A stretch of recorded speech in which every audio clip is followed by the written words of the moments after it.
Assalamualaikum warahmatullahi wabarakatuh. Ashamarka fuunni jaalatamtootaaf kabajamtoota uummata Oromoo jirra jirtu. Bakkuma isin jirtanii nagaa fi kabajaan isin bira haa jiraatu isiniin jedha. Viidiyoo itti aanu paartii lammaffaa isinii fidee waadaa isiniif seenee jira. Akkuma waadaa isiniif seenee tarphaqqinoo qabadde isinii dhufee jira jechuudha. Waadaa keessanii isin ammoo uummata jaalatamaa fi uummata kabajamaa hanga ammaatitti hanga isin wajjin turtaniif hedduu dabalee isin galateeffadha. Wallaahi rabbi umrii keessan isin haa dheeressu. Kabiyya keessaaf ta'ee kabiyya alaallee umurii dheeraadhaanaaf isiniin jedha. Ammallee jechuudha viidiyoo kun akkuma isin bira gaheen hiriyoota keessanirraa sheer gochuudhaan osoo saabskiraayib laayik godhin bira hin darbinaa isiniin jedha.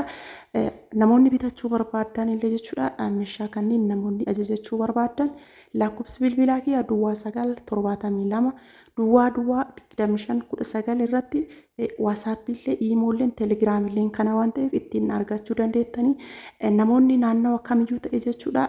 Meeshaan kun dodola ta'ee adda abbaa ta'e akkasuma biyya kamirratti hoo barbaadan jechuudha. Biyya kamiyyuu ta'e jechuudha isiniif keessa haga biyya isin barbaadan haga isin bootaa barbaadanii isiniif keessa jechuudha. Warroonni ammoo gara Hararii jettan Harar narraa fagaataa waan ta'eef ani kophaa kiyya hojjedha haadha tiyya wajjin hojjedha malee ijoolleen nama dhiiraa akkasitti na wajjin bu'ee ba'uu waan hin qabneef karaa ganama geessee galgala deebi'uu danda'u qofa keessa waan ta'eef naannoo Hararii geessuu hin danda'u. Namoonni Harariin nu geessi jettan Harariin geessuu hin danda'u.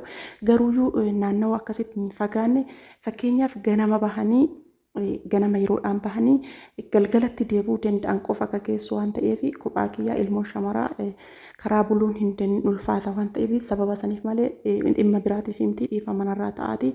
Namoonni ammoo naannawa anjiraadhu jechuudha. Dodolaa Hadaabbaa akkasuma naannoo garanaan jechuudha haga roobee baalee isiniif keessa gara achaanuun ammoo asallaa haga Adaamaa barbaadanii Sagurii Leemuu namoonni naannawa akkasii sanniin argitanii isiniif keessa jechuudha. Lakkoofsa bilbilaa kanaan argachuu dandeettanii. Warreen haaraa taatan akka viidiyoon agarsiisu viidiyoon babbareedaan kun akka isin bira gahuuf saabskiraayibii osoo hin tuqin bira hin darbina. Warroon ammoo maamila kiyya taatan hiriyoota keessanirra sheer godhaa. Namoota bitachuu barbaadan akka bitatee mana ofii bareechifatuu fi akka yaada ofii ofirraa cabsatu gochuu hin dandeettanii. Akkasuma jechuudha meeshaan kun meeshaa dheengadda Hadaabbaa fi dodola fe'ee jechuudha. Hanga manaa dirasii akkamitti akka geesse isiniif mul'isa jechuudha. Viidiyoo kana haga xumuraatitti hordofaa isiniin jedha. Jalqabarra akka galchine kun qoomsaaxiniidha. Qoomsaaxiniidha jechuudha. Amma jalqabarra galchine kun qoomsaaxiniidha. Qoomsaaxiniin kun ammoo tadarraabii gubbarraa qaba jechuudha. Akkuma isin argitan kana kun akkana jira gubbarraan jechuudha. Akka gubbarraan darrabamullee qaba jechuudha. Baay'ee dheeraadha jechuudha. Tadarraabii ofirraa qaba. Inni ammoo galchaa jiru kun ammoo biffeedha. Biffeen kun ammoo dalga isiitii madda qaba jechuudha. Obboleettiin teenya akkasitti filattee akkasiin diizaayinii isin filattee hojjadhee fi isin ammoo diizaayinii keessan diizaayinii babbareedaa yoo ergitan immideeffi tokkoffaarraa meeshaa orijinaalii meeshaa babbareedaa jechuudha. Maddaraan kunillee biffeen kunillee jechuudha tadarraabiidha. Akkuma maddaraan kun jala isaa dalga isaa jiru gubbaa isaa irrallee ka gubbaa irrallee jira dalgalachuuyyuu jira gubbaallee jira jechuudha jalallee jira akkana fakkaata. Meeshaa immideeffii tokkoffaarraa hojjetame jechuudha. Maashaallah akkana fakkaata. Qoomsaaxiniin tadarraabii gubbarraa qaba. Inni kun ammoo biffeen kun gubbarraati jechuudha. Ka duratti gale sun ka jalaati. Inni kun ammoo ka gubbarraati jechuudha. Amma dhufe kuni ka jalaati kun ammoo ka duroo gale sun ammoo ka gubbarraati jechuudha. Akkana fakkaata. Qoomsaaxinii irra galullee isinii dhufa jechuudha. Isa sanillee isinii fida. Akkana fakkaata. Maashaallah meeshaan kun meeshaa nagahaan rabbi achi haa geessu. Kinoo kun ammoo qoomsaaxiniin kun ammoo gubbarraan gala jechuudha. Argitanii ka qoomsaaxinii kun gubbarra gala. Baay'ee tokko dheeraadha jechuudha. Isin ammoo akkaataa isin barbaadaniin diizaayinii ofii keessanii barbaadaniin filachuu dandeettan jechuudha. Akka qalbiin keessan feetutti jechuudha. Yaada asirra galchine malee qoomsaaxiniin gubbaa gala jechuudha. Amma fidamee galee kun tadarraabiin kun qoomsaaxinii irra galaa. Ka gamanaaf gamanas ammoo biffeedha walirraan galaa. Baakkooniin kun ka algaati. Tokko akkuma isin mul'isan mastaawotii qaba jechuudha. Baakkooniin kun argitanii mastaawotii dheeraa qaba jechuudha. Isa bira galu baakkooniin akka algaati jechuudha. Inni kun ammoo algaa miila jalaati jechuudha. Kun argitanii algaa miila jalaati jechuudha. Kun ammoo ka sibiila algaa gubbaarra galu san jechuudha. Argitanii sibiila algaa gubbaarra galu jechuudha. Xaawulaa sibiila algaa gubbaa irra galu jechuudha. guutuu isaa isiniif waraabaa isin ammoo haga xumuraatitti ilaaluu hin hiifatinaa isiniin jedha maaliif isin fayyada waan ta'eef as keessa meeshaan jaalattanii ajajachuu dandeettanillee jiraachuu danda'a jechuudha diisaanii kanaanii kana qofa osoo hin taane asirraa meeshaan akkamii akka hojjetame ilaaltanii isinillee waan ajajachuu dandeettanii fi kun ammoo algaa mataa duraati jechuudha. Obboleettiin ta'een akkana ajajatte jechuudha maqaa isii durallee isiniif himee jira meeshaan kun kama isii jechuudha irra deebi'amee akka bitamee osoo hin taane meeshaa masanii paartii lammaffaa isinii fida waan ta'e isiniin jedhee wadaa isinii seeneef isa isinii qabadhee dhufe jechuudha meeshaan ammallee ajajamee jiru hin jira isallee gaafa baay'ee inshaallah isiniif waraabaa kun ammoo algaa dalga isaati jechuudha ka algaa dalgaati jechuudha lachuuyyuu algaa dalga lamaan argitanii dalga lamaan irra ol dheeratu jechuudha. Maashaallah meeshaan isii ammoo maachiidha jechuudha guutuun isaatu walirratti maachiidha maachii barbaadde qumsaaxiniillee algaallee biffeellee maachiidha jechuudha walirratti maachii barbaadde qalamiin isaa magaala qalamiin isaa diimaa magaala jechuudha daalachaa miti diimaa magaala akkana fakkaata maashaallah meeshaa bareedaadha obboleettii ta'een sirriitti nama gaariidha mucayyoon maashaallah rabbi nagaan isii itti haa galchu. Wallahi rabbi nagaan isii itti haa galchu jenna meeshaa nagaa isiif haa ta'u ka umrii isii dheeraa wajjin turu isiif haa ta'u ammoo ka isii dhiisee dhumu haa ta'u ka isii nyaatu osoo hin taane ka isii nyaatte ka'ee dhumatu rabbi isii haa taasisu jechuudha rabbi nagaan itti haa galchu. Ka haara itti baafattu galte ka haara itti baafattu rabbi isii haa taasisu qulfii ammoo maaliif irraa yaase ittiin qollofuu fi yoo qulfii kana qollofne irraa yaafne qulfiin kun irraa baduu danda'a ammoo yoo kan hin qollofne ta'e ammoo makiinaan socho'aa adda bu'ee bahuun mastaawotiin irraa arraaggaafuu danda'ama jechuudha sababa sanii fi ammoo duuba isaarrallee jechuudha biffeen akka hin tuqamne jecha kaartoonii galchine jechuudha duuba isaarratti illee akkana fakkaata eeleen maashaallah eelee akkana hojjechiisee hin jiru ani eelee maashaallah tokkoffaa taate jechuudha guutuun isa shakaaraadhaan hojjetamee fi eelee lama hojjechiiste obboleettiin ta'een takka hiriyaa ofiitii fi takka ofii fi istoofilleen akkasuma lama jechuudha akkuma isin argaa jirtan eeleen lama istoofilleen lama isiillee rabbi nagaan itti haa galchu kan nagaa isiif haa ta'u ka irraa nyaatte irraa qoftu rabbi isii haa taasisu rabbi nagaan itti isii haa galchu meeshaan keenya akkana fakkaata jechuudha ammoo yoo danda'e kararallee isiniif waraaba ammoo maatii bira erga gaheellee maatiilleen akka fuudhu isiniif waraaba jechuudha maashaallah kana gaafisiif haa ta'u akkana fakkaata kun ammoo baakoonii istoofii jechuudha baakoonii istoofiiti ka istoofiin gubbarra galu baakoonii isaati hin beektanii jalli isaa madardaraadha seeraan isinitti mul'isee jira tanaan durallee akkana fakkaata meeshaan ammoo hin dhumanne meeshaa hafutuyyuu jira sibiilli algaallee hin hafa jechuudha.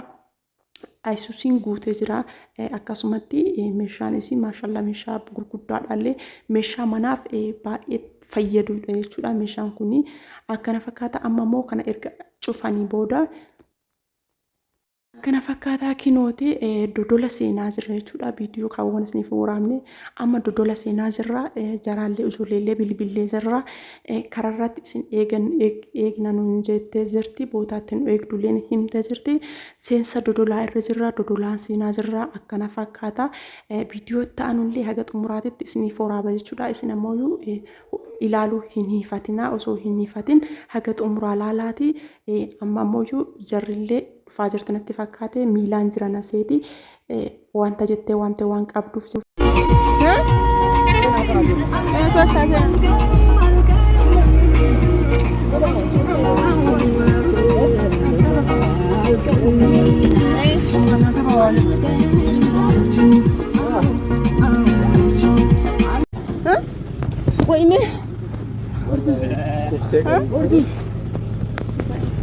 isinitti nimne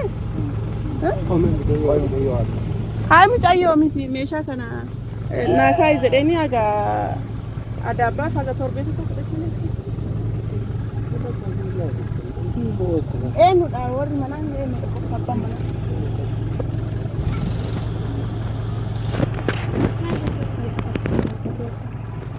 isin maal dubbii asitti hin teessine meeshaa kana naakaa jechuun nimne abbaan manaa isii eebba Ne, sinjira bukan nama tiga macam tu. Ini terawal.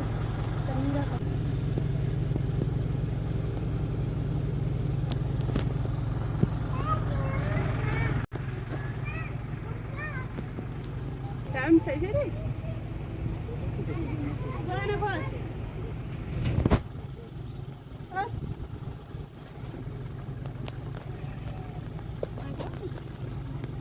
تأجيري هذا سافر مشان وكايش جت لهم كده ودنيا ما جبت سكين تبغى فين رفتي مالي حابة من أنسي توتان جرو ولا إيش ده ولي جنية هاي السلام عليكم مجايا وفاي دفتر تاني نبرة جت جرتي ماشى أسكا منجرامو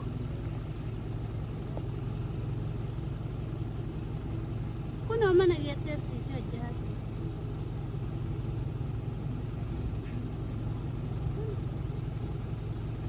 وكمليو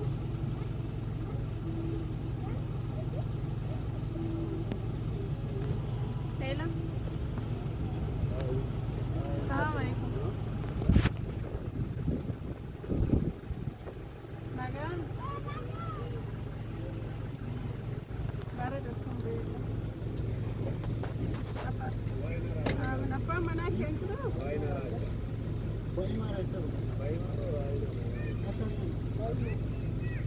كرمك كنورن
الرابات كبري ورقة واحنا بس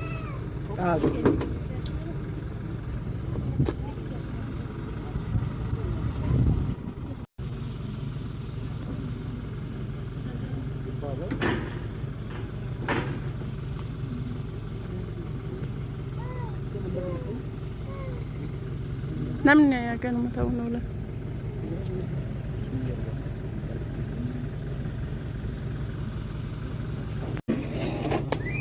ولا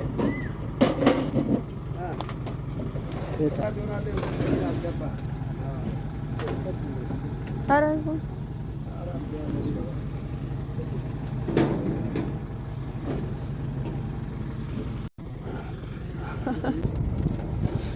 وانت ميد أميزرا وانت ميد أم انجرومي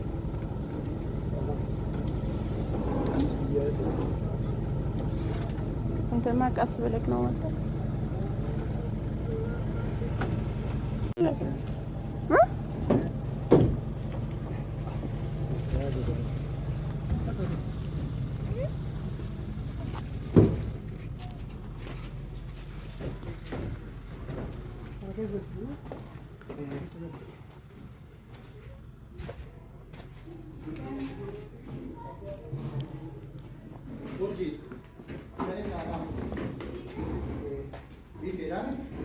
قوم ساعتني نكون باكا كبرات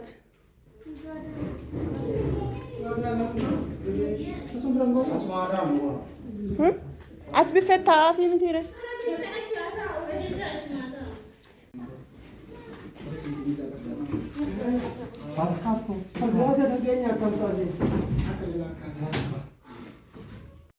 ميمي شاهد كان كيتيف مالتو ست أقامي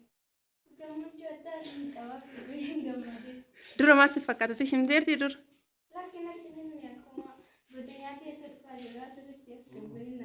Ishee haga argitee maaltu si dhaga'u?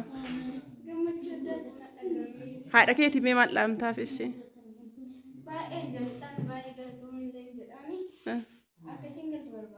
Hagam turtee akka galtu feeta? Osoo galtee bar meeshaa kana siin bittu. Bakka bitatti amma haadhateetiin dafii galii jedhi. Ishee meeshaa illeen haala kanaan galee jira maashaallah.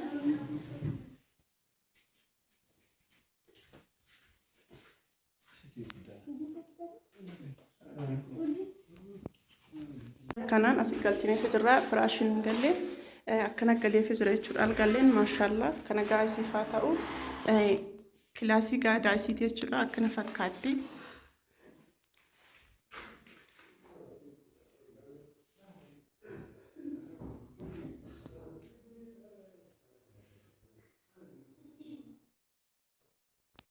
Maashaallah algalleen haala kanaan galee jira jechuudha akkanatti akkana galee firaashii irra galchine haala kanaan galee jira. Kana gaasii faa ta'u rabbi nagaan isii itti galchu jenna. Fakkaataa meeshaan kunniin illee akkana galee jira jechuudha. Kunillee kilaasii addaa galee fi kunillee kilaasii biraati jechuudha. Akkana fakkaataa maashaallah haala kanaan galee fi akkanatti dachaafnee jirraa fi mana isii keessa muraasa isin mul'isa rabbi nagaan isii yaagatu jedhaati du'aa kadhaa fi kuni koornisii gubbaati jechuudha jimsamidha akkanatti dimlatii qabaa garaa keessaa maashaallah rabbi nagaan isii galchee keessatti isii haa boqochiisu muraasa isin mul'isa jechuudha baay'ee isinitti hin mul'isu kun ammoo girgiddaadha jechuudha girgiddaa dalgaati jechuudha inni kun girgiddaadha maashaallah diizaayinii akkana bareeduutu itti kaafame. Kun girgiddaadha kun ammoo koornisii gubbarraati jechuudha koornisii jimsamii gubbaati akkana bareedaa rabbi nagaan isii itti haa galchu jedhaati du'aa kadhaa fi manni isii akkana fakkaataa daa'imti illee ta'e isin argitan sanii maashaallah.